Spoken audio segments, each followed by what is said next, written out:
Bonjour, aujourd'hui je vais vous parler du handicap. Handicap, on dit pas cap, ça me rappelle quelqu'un. Euh, bon alors, je rappelle pour ceux qui sont pas au courant que je suis à l'origine du fait... je suis pas à l'origine... Enfin oui, je suis à l'origine du film Intouchable. Je ne suis pas à l'origine du livre qui a servi de base pour faire le film, mais je suis à l'origine du fait que le film ait été fait, ce qui n'est pas du tout la même chose. Bon, mais je remettrai des liens éventuellement pour en expliquer les raisons. Euh, là, je fais cette vidéo sur ce sujet-là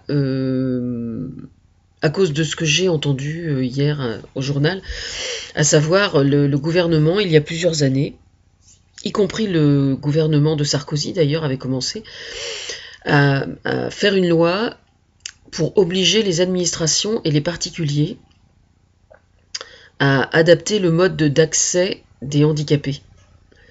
Parce qu'il est profondément injuste que, étant handicapés, des personnes se trouvent interdites d'accès à certains endroits ou de circuler dans certaines villes parce qu'elles ne sont absolument pas adaptées au handicap. Ça, effectivement, c'est une forme, en fait, c'est une forme de discrimination, mine de rien. Donc, d'une certaine façon, c'est une forme de racisme, ce qui est quand même assez grave. Bon, donc François Hollande avait pris certains engagements sur ce point aussi, et donc nous avons appris hier que, paraît-il, l'application de la loi, parce qu'il y avait un délai qui avait été donné aux administrations et aux particuliers pour adapter le mode d'accès de leurs établissements aux handicapés, et en fait le délai a été reculé de nouveau. Alors le prétexte c'est que ça coûte très cher, etc. Enfin, et moi je pense personnellement que ça peut être entendable au niveau du particulier quand il s'agit par exemple de petits magasins ou de choses comme ça. Ça peut vraiment être entendu, quoi. Parce que pour simplement des problèmes de trésorerie, quoi. Je veux dire, ça peut arriver que ça coûte extrêmement cher, effectivement. Par contre, tout ce qui est administration, je regrette infiniment, hein. Mais là, il faut vraiment arrêter de nous prendre pour des imbéciles. Je suis absolument pas d'accord. Pour la totalité des administrations, pour moi, la loi doit être respectée et dans le délai antérieur qui a été donné. Pas dans le délai qu'on a annoncé hier, quoi. Vraiment. Alors pourquoi je prétends ça? Eh bien, moi je suis toujours bénévole, hein, je vous signale, comme d'habitude, quoi. Et je considère que c'est la moindre des choses, quoi. Aujourd'hui, on a le film Intouchable, qui a eu un succès absolument mondial. Il n'y a pas un pays où il n'est cartonné, ou n'est pas cartonné, pardon. Et donc, je considère que c'est d'une certaine façon une vitrine de la France à l'étranger. Or, qu'est-ce qu'on constate? C'est qu'il y a plein de pays dans le monde où le handicapé est mieux représenté, quoi, est mieux respecté. Donc, il y a quand même un petit problème quelque part. Alors, en fait, c'est pas la population française hein, qui est en retard, c'est vraiment le gouvernement. Donc là, il faut changer son fusil d'épaule quand même, hein. Parce que soit on compte sur moi pour promouvoir l'image de la France, soit on compte pas sur moi. Si jamais on compte sur moi, eh bien dans ce cas-là, on suit ce que je dis et on suit ce que les gens demandent. Parce que visiblement, c'est ce que les gens demandent. Bon, en ce qui concerne le handicap, moi depuis plusieurs années déjà, j'ai demandé à ce que certaines choses soient faites, et donc je sais que c'est prêt dans les cartons, dans les dossiers, etc., et que ça demande qu'à sortir. Quelles sont ces choses? Alors, il y a... Bon, il y a certaines choses quand même qui ont bougé positivement, quand même étant l'inspiratrice de tout France Télévisions, il y a quand même France Télévisions qui va retransmettre le handisport, les Jeux paralympiques, ça doit commencer je crois lundi d'ailleurs, et donc ça tout le monde pourra suivre au même titre que les Jeux olympiques. Alors moi personnellement je ne sais absolument pas si je vais pouvoir suivre aussi bien ou moins bien ou mieux que les Jeux olympiques des valides. Je n'ai pas dit des normaux, j'ai dit des valides, si vous voyez la nuance. Tout simplement parce que je ne sais pas comment je vais être disponible ou pas, quoi. Mais en règle générale, je trouve pour ma part plus interpellant encore et plus enrichissant encore de suivre les Paralympiques par rapport aux Jeux des Valides, parce que moi je suis très attachée notamment aux valeurs olympiques, par rapport au parcours personnel de chaque sportif. Et à ce titre, il y a plein de sportifs, par exemple, qui vont faire les Paralympiques, qui peut-être sans le handicap ne se seraient jamais mis à faire du sport, par exemple. Et la façon dont le sport les aide justement à accepter leur handicap est vraiment quelque chose de profondément interpellant pour chaque individu, y compris pour les valides. Voilà pourquoi, pour moi, c'est important. Bon, ça c'est une chose. Ensuite, en ce qui concerne le handicap en général, moi depuis plusieurs années, j'ai émis le désir de voir un certain nombre de choses se faire, notamment l'adaptation des appartements en location pour le handicap. Alors je pense que la situation a dû s'améliorer ces dernières années, notamment grâce à moi, mais pas uniquement grâce à moi, je tiens à le préciser, parce que les associations de handicapés ou les familles de handicapés sont aussi très actives, souvent dans les associations, et que moi je ne suis que l'inspiratrice, quoi, comme d'habitude. Et donc, il ne faut pas cracher sur les bénévoles qui font un super boulot, quoi, tout simplement.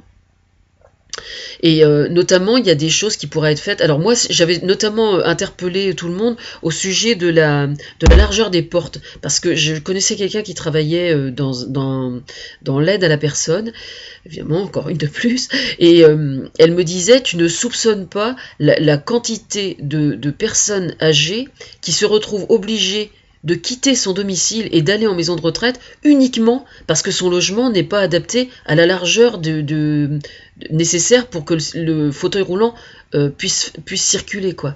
Ce qui est quand même vraiment dingue, quoi. Alors quand ce sont des logements qui sont anciens, bon, malheureusement, c'est vrai que la transformation du logement ancien en logement adapté au handicap peut être tellement exorbitant quelquefois, pardon, qu'il soit malheureusement difficile de faire autrement que de mettre en maison de retraite, dans la mesure où on trouve une place, ce qui est encore une autre paire de manches.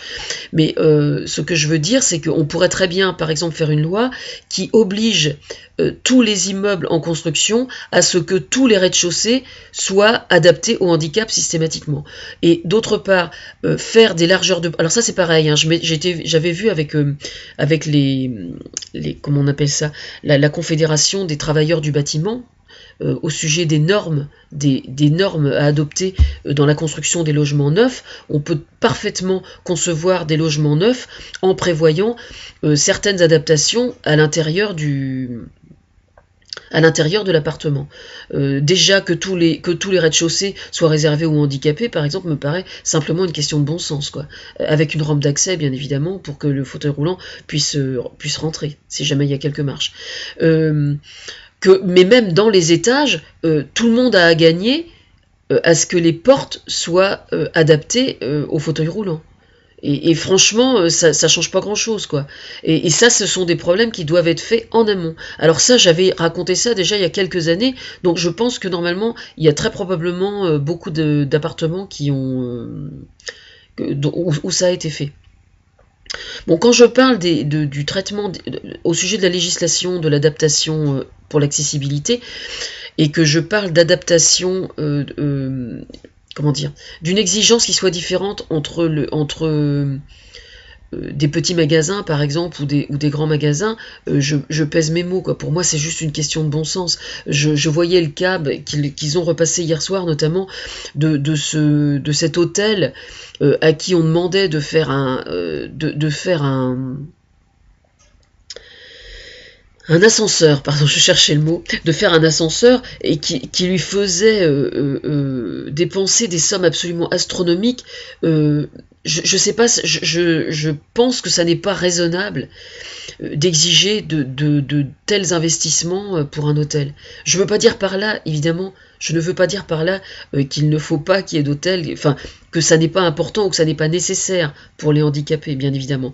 Je veux dire simplement qu'il faut être sensé et raisonnable, et on pourrait très bien simplement proposer à certains hôtels de s'adapter effectivement, mais pas de l'exiger de la totalité, quoi. Ceux qui ont envie de le faire, par exemple, pourraient très bien le faire et voir l'investissement nécessaire mieux pris en charge par la collectivité. parce que simplement, ils remplissent dans ce cas une fonction de service public. Voilà, je veux dire, quand un handicapé a envie d'aller dans telle ville, qu'il sache par exemple que dans telle ville, il va y avoir effectivement telle chaîne d'hôtels, par exemple, qui va systématiquement répondre à cette norme-là. Voilà, et de telle sorte qu'ils ne se sentent pas exclus et qu'ils ne se sentent pas entravés dans son désir de voyager. Bon, pour la SNCF, c'est pareil. Pour la RATP, alors là, il y a vraiment énormément de travail à faire. Hein. Faut vraiment... moi, je me fais souvent la réflexion quand je prends le métro. Hein. C'est vraiment... c'est un énorme problème parce que je vois pas très bien, effectivement, même avec la meilleure volonté, comment les stations... Il y a plein de... Enfin, il y a vraiment peu de stations qui sont adaptées au handicap, quoi. En fait, c'est tout ce qui a été construit, toutes les stations les stations principales, pardon, qui, quand elles ont été complètement refaites, on a fait des ascenseurs. Mais je veux dire, toutes les anciennes stations, il y a plein de stations. Je serais curieuse de savoir quel pourcentage de stations à la RATP est adapté au handicap. C'est vraiment... peu, à mon avis. Hein. Et ça, c'est vrai que c'est un énorme problème. Mais là encore, moi, je pense que quelqu'un qui est handicapé devrait avoir tout simplement la possibilité de voyager autrement que par le métro, et soit gratuitement, soit à un prix vraiment modique. Je regrette. Quelqu'un qui est avec un fauteuil roulant, par définition, vous ne pouvez pas lui demander de voyager dans un sous-sol, par définition. Je veux dire, c'est pas possible.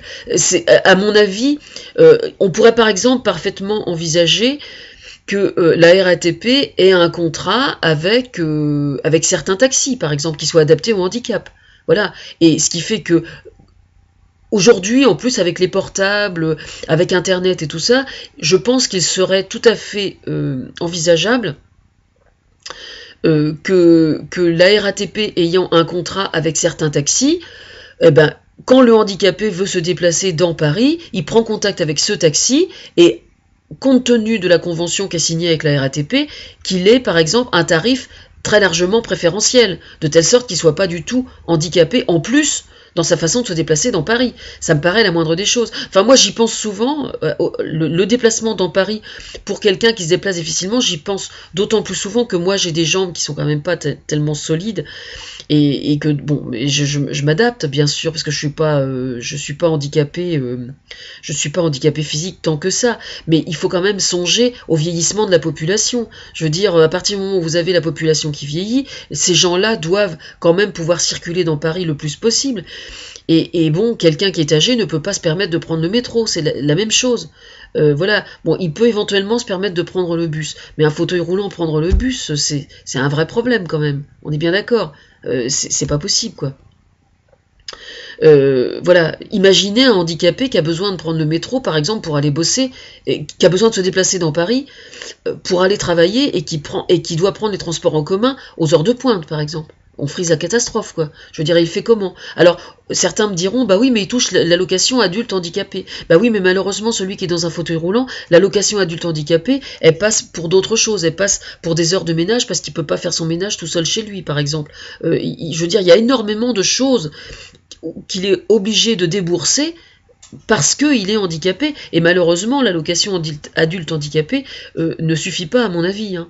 Moi j'ai une cousine qui est handicapée, elle a par exemple, bon, elle est très petite, personne ne s'est jamais soucié par exemple de savoir comment elle faisait pour se saper. Hein. Je suis désolée, quand elle fait faire, si jamais elle fait faire certains vêtements sur mesure, imaginez la catastrophe, quoi.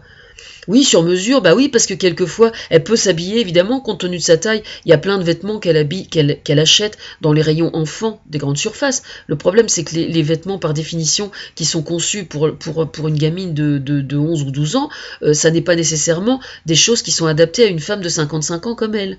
Bah oui, bien sûr. Si elle a envie d'être bien habillée comme une femme de son âge, et comme elle a tout à fait légitimement le droit de faire, eh bien, elle n'a pas d'autre solution que de faire du sur-mesure.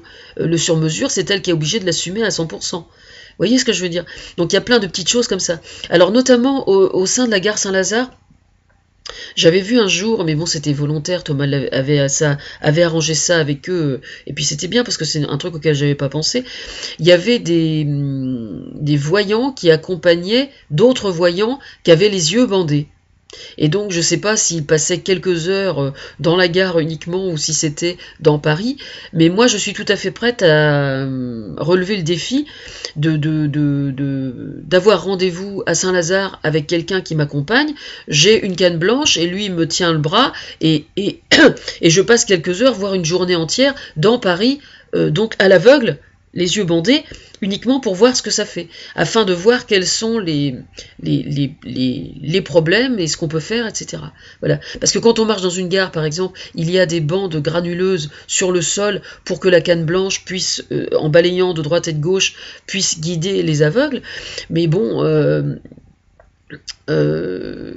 je pense que c'est bien dans les grandes gares, mais bon, le problème c'est que ça ne suit pas dans le reste de la ville, je suppose. Je n'ai jamais vu ces bandes granuleuses sur le trottoir, par exemple.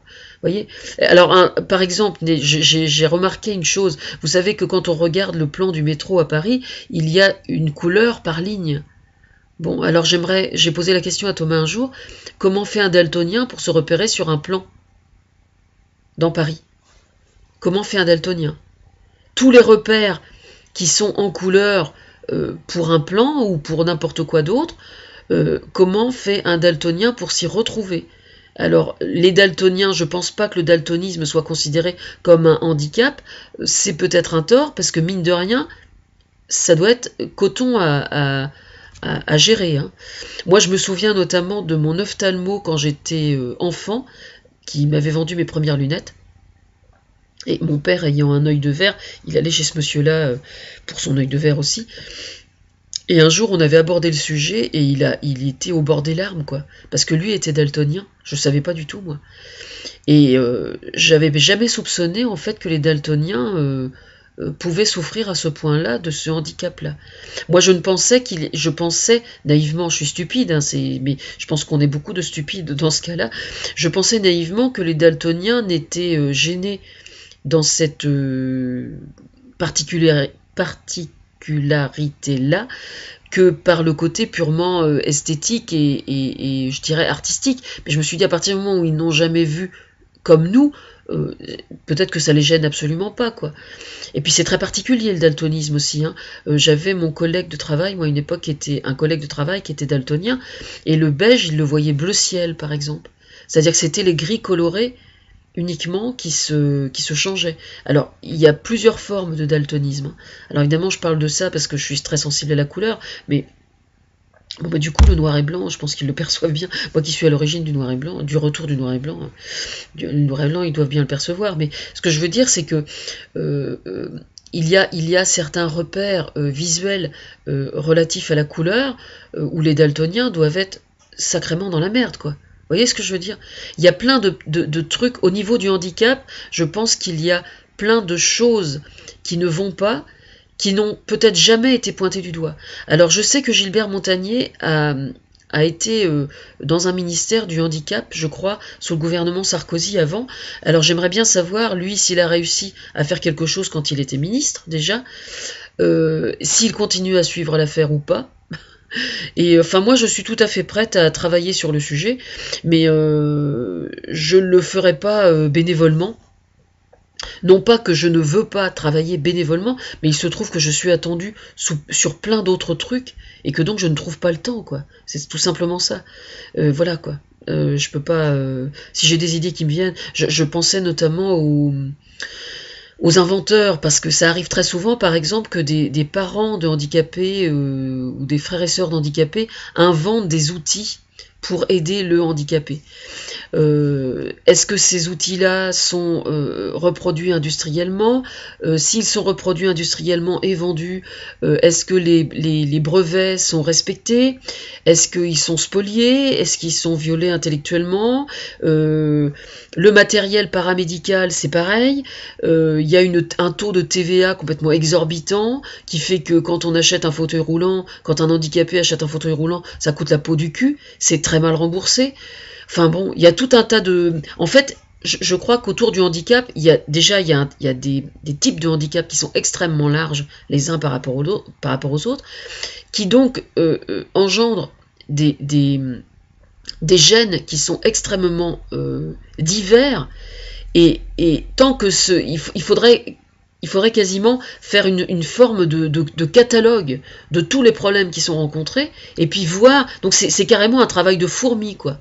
Parce qu'évidemment, un aveugle, par définition, ne va pas être confronté au même problème pour circuler dans une ville, par exemple, que va être confronté quelqu'un qui est dans un fauteuil roulant mais qui a une vue parfaite. Oui, je sais, je schématise un peu, mais c'est un peu ça quand même. Voilà. Donc, ça, c'est un travail à part entière, quoi. Alors, ce travail est bien évidemment au sein des différentes associations est mené, mais encore faudrait-il collecter la totalité du travail de chaque association afin d'en faire le catalogue et de voir comment on peut améliorer ça. Voilà. Moi, je veux bien m'en occuper le jour où je suis embauchée, quoi. Si vous voyez ce que je veux dire. Il n'y a aucun souci, je trouve ça absolument passionnant. D'autant plus que je connais plein de gens qui sont concernés par le problème, quoi.